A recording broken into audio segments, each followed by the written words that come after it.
샬롬. 오늘 하루도 이 새벽의 미명에 하나님의 말씀과 기도로 하루를 시작하는 여러분에게 하나님의 기쁘신 축복이 함께 하시기를 주님의 이름으로 축원합니다. 오늘은 이사야서 16장 1절로 14절의 말씀을 나누도록 하겠습니다. 이사야 선지자는 심판받는 모압 백성에게 조언을 지금 하고 있습니다. 아수리에 멸망당할 위기에 처해 있는 모압 백성에게 위기 상황을 극복할 수 있는 방법을 제시해주는 권고라 할 수가 있습니다. 본문 1절에서 5절 말씀입니다. 너희는 이 땅 치리자에게 어린 양들을 들이되 셀라에서부터 광야를 지나 딸 시온산으로 보낼지니라. 모압의 여자들은 아르논 나루에서 떠나는 새 같고 보금자리에서 흩어진 새 새끼 같을 것이라. 너는 모략을 베풀며 공의로 판결하며 오정 때에 밤낮이 그늘을 짓고 쫓겨난 자를 숨기며 도망한 자를 발각시키지 말며 나의 쫓겨난 자들로 너와 함께 있게 하되 너 모압은 멸절하는 자 앞에서 그 피할 곳이 되라. 대저토색하는 자가 망하겠고 멸절하는 자가 그쳤고 압제하는 자가 이 땅에서 멸절하였으며 다윗의 장막의 왕위는 인자함으로 굳게 설 것이요 그 위에 앉을 자는 충실함으로 판결하여 공평을 구하며 의를 신속히 행하리라. 아멘. 1절 말씀에서 너희는 이 땅 치리자에게 어린 양을 들이되 라고 하였는데, 너희는 바로 모압을 가리키고 이 땅 치리자는 이스라엘 나라의 주권자를 의미하고, 어린 양을 드린다 하면 옛날에 하던 대로 이스라엘 나라의 조공을 바치라는 뜻입니다. 한마디로 말하면 모압 너희들은 교만하지 말고 자긍하지 말고 이스라엘 백성들에게 조공을 바치라는 겁니다. 이 말은 다윗왕 시대나 아합왕 시대의 모압이 이스라엘에게 조공을 바치던 일이 있었는데 중단 상태에 있던 것을 다시 복종하라고 지금 모압을 권면하고 있는 겁니다. 2절에서 모압 사람들은 자신들이 강한 존재들로 생각하지만 새나 새새끼 같다라고 이사야는 말하고 있습니다. 심히 연약한 존재라는 것이죠.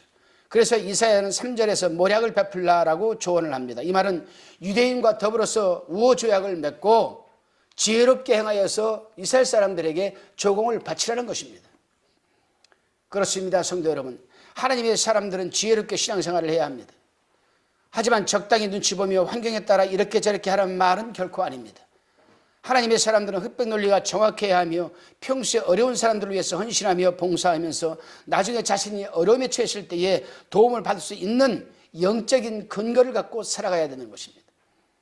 저는 이 부분을 영적인 자산이라고 어느 곳에 가든지 외치고 있습니다. 하나님의 백성들은 영적인 자산이 있어야 됩니다. 세상적 사람들이 늘 은행에다가 저금을 해놓고 적금을 해놓았다가 필요할 때 찾아 쓰는 것처럼 우리와 하나님과의 관계에서도 우리는 늘 하나님 앞에 저 하늘에 영적인 자산을 쌓아둬야 됩니다. 그렇게 될 때에 우리가 필요할 때에 그 영적인 자산을 우리는 하나님으로부터서 받았을 수가 있습니다. 히스기야를 봅시다. 그는 다리에 종초가 나서 그만 죽을 병에 걸리고 말았습니다.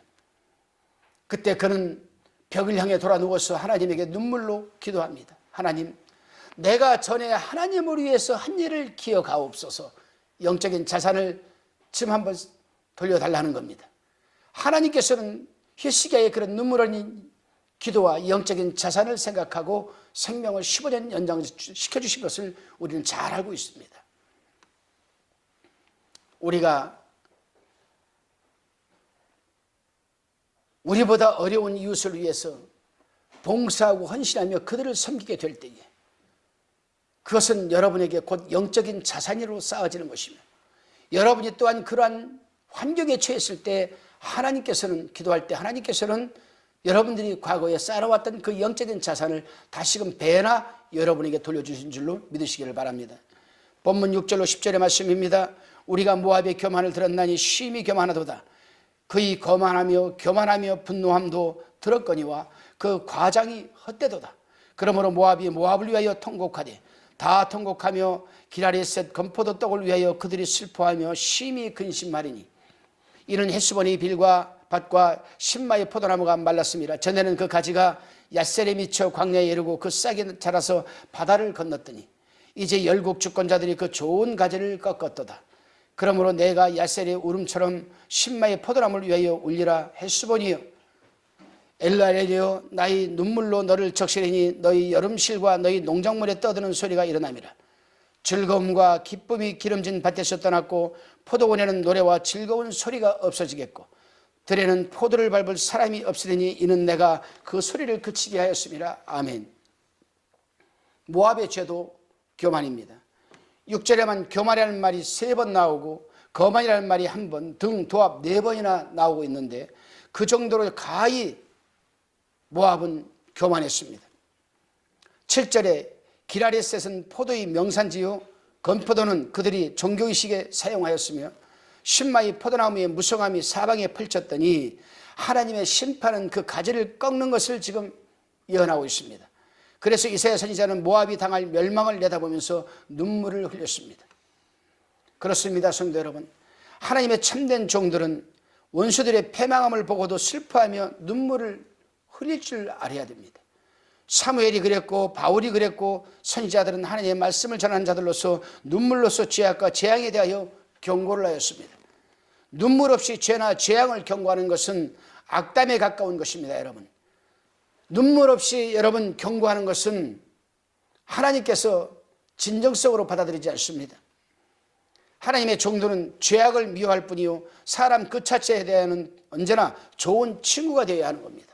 예수님도 예루살렘의 멸망을 바라보고 탄식하며 우셨습니다.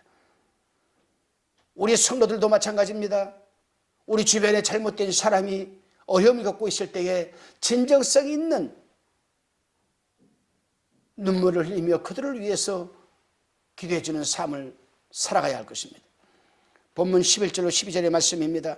이러므로 나의 마음이 모압을 위하여 수금같이 소리를 바라며 나의 창자가 기라레셋을 위하여 그러하도다. 모압 사람이 그 선당에서 피곤하도록 봉사하며 자기 성소에 나가서 기도할지라도 무효하리로다. 아멘.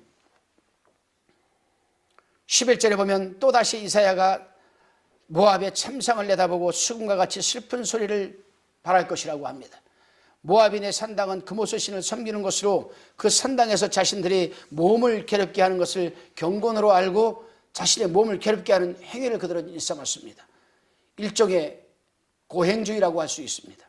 심지어는 자기 자식을 번제물로 드리는 일까지 서슴지 않았지만 그들에게 아무 도움이 되지 않았습니다.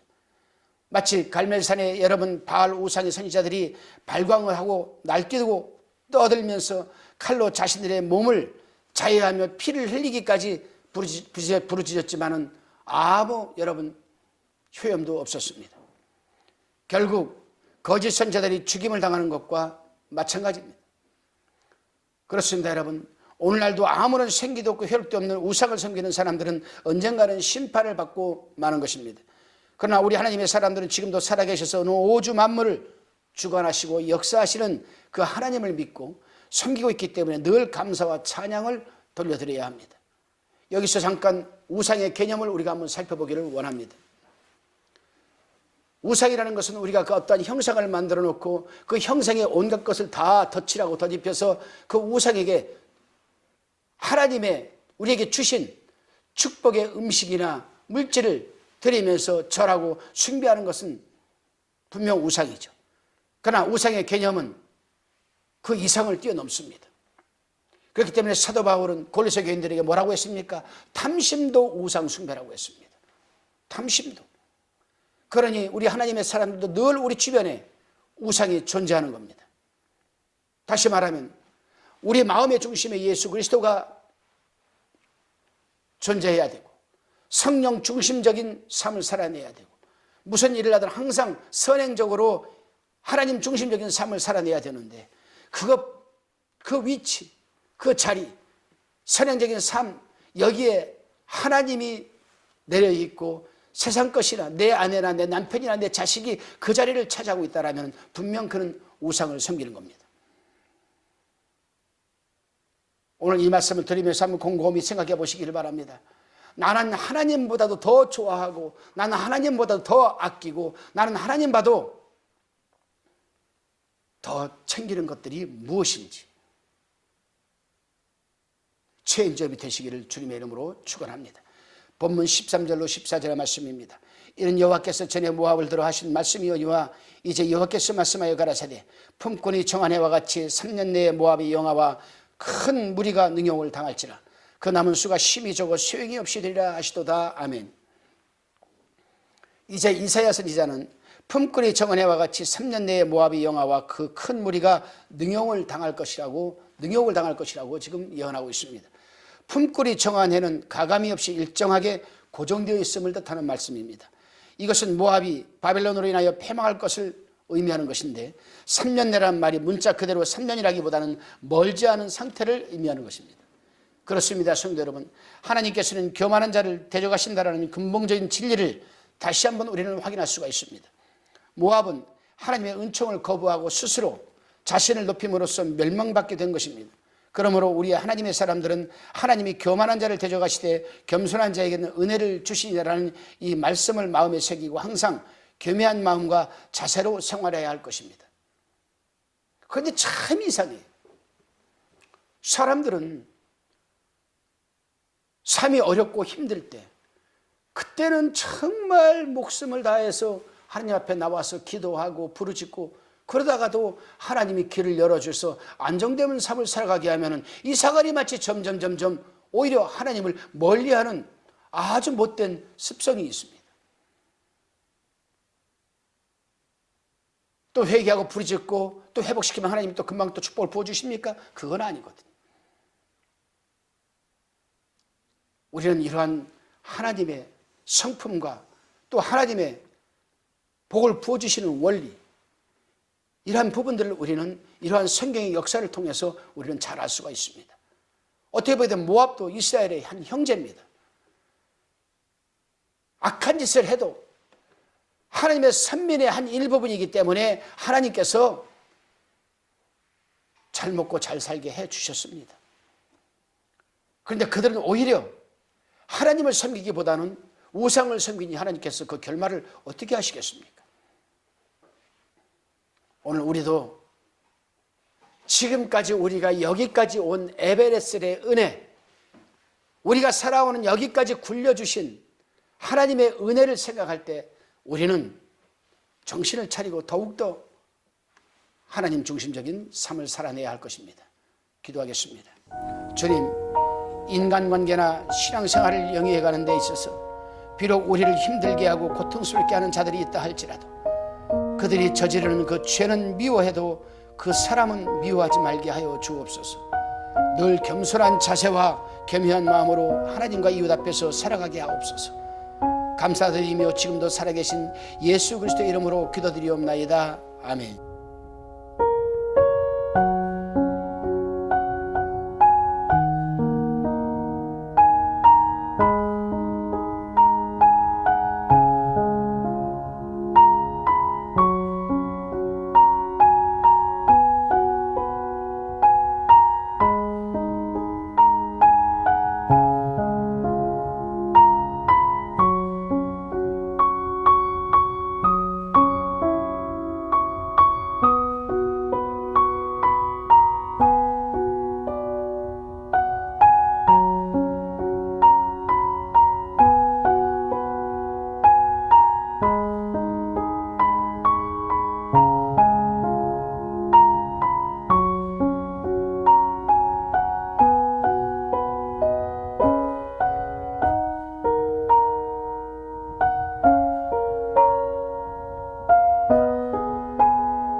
방송 구독, 좋아요 부탁드립니다. 감사합니다.